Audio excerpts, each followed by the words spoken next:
श्री राम कथा मीमांसा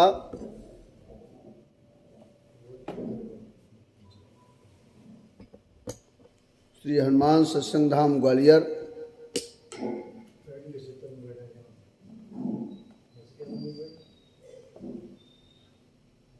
भगवान श्री राम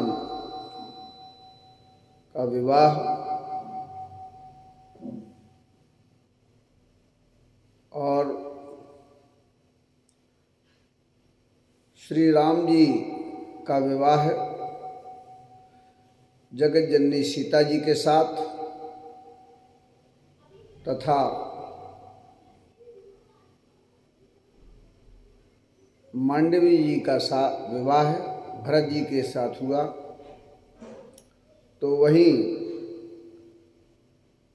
उर्मिला जी का विवाह लक्ष्मण जी के साथ और श्रुतकीर्ति का विवाह शत्रुघ्न जी के साथ हुआ है। और इस प्रकार से विवाह के जो भारतीय संस्कार हैं, भारतीय सनातन धर्म संस्कृति और सभ्यता के संस्कार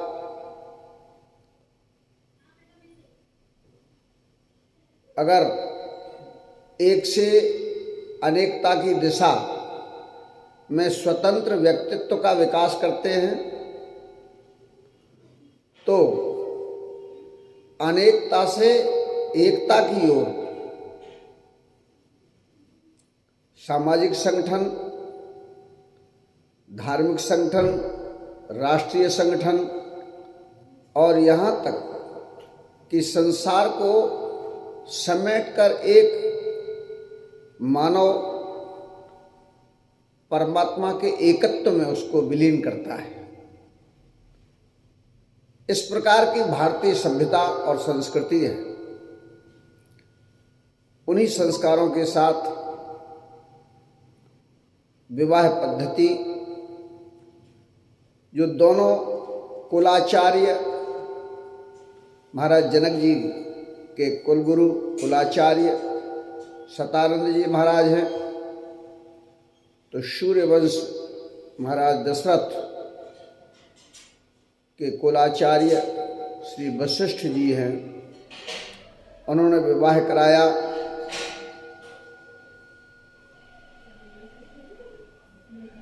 लहकौर की परंपरा का निर्वाह किया, अर्थात बधूटियों ने वर को अपने हाथ से खिलाया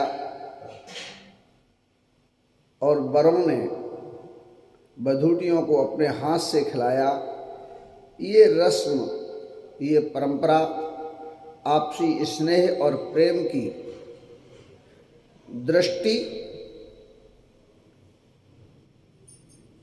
प्रदान करती है, जिससे कन्या पक्ष के महिलाएं ये समझ लेती हैं कि वर के अंदर प्रेम और सद्भावनाएं उस कन्या के प्रति कितनी जाग चुकी हैं, उसके स्वभाव में क्या स्थिति है।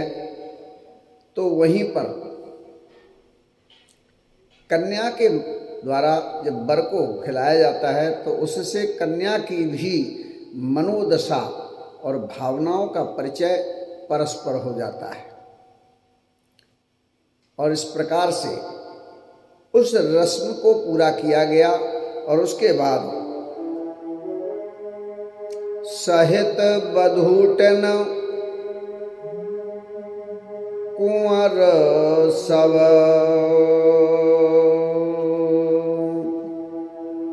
सहित बधूटन कुंवर सब तब आए पितु पास राम, तब आए पितु पास शोभा मंगल मोद भरी, शोभा शोभा मंगल मोद भरे उमगे जन जन वास लखन सिया रामचंद्र की जय। इस प्रकार महाराज जनक जी के यहाँ से जहाँ बारात ठहरी हुई है वहाँ पर चारों राजकुमार और चारों बहुएं और भी साथ में लोग जो थे वे सब जो है महाराज जनक जी के पास आते हैं। उस समय की जो शोभा है मंगलकारी है। मांगलिक कार्य के लिए शक्ति स्वरूप के साथ स्वयं का अस्तित्व होना संसार के पुरुषार्थों की दिशा को सुनिश्चित करते हैं। इसलिए उनके उस स्वरूप को देखकर, जबकि भगवान श्री राम परात्पर परमात्मा ब्रह्म का अवतार हैं, वह सबके मंगल का आधार भूत वही एक हैं, लेकिन इसके बाद भी सांसारिक दृष्टि से भी परात्पर परमात्मा की शक्ति से ही जैसे ये संसार अप्रत्यक्ष रूप से संचालित है, दिखाई नहीं देता उनका शक्तिमय स्वरूप, और बाहर ये भौतिक जगत दिखाई देता है, लेकिन आज यहाँ सगुण स्वरूप में भी दोनों के अस्तित्व स्वरूप को दर्शाया गया है। और इसीलिए वो आनंद को भरने वाला समय है, ये मंगलकारी अवस्था को निर्मित करने वाला स्वरूप का दर्शन है। इसलिए पूरे जनवासे में माने जो भी बराती लोग हैं वहाँ उपस्थित और लोग भी हैं, सभी के अंदर एक उमंग उत्पन्न हो गई है। अब ये जो उमंग है ये अपने अपने सोच और विचार के साथ रहती है। उत्साह किसी भविष्य की मंगल अवस्था को देखकर उत्पन्न होता है। ये अंदर की एक ऐसी अवस्था है जो उत्साह व्यक्ति की चेतना को ऊपर लाता है और वो पुरुषार्थ की दिशा के लिए अग्रसर होने में सक्षमता प्राप्त करता है।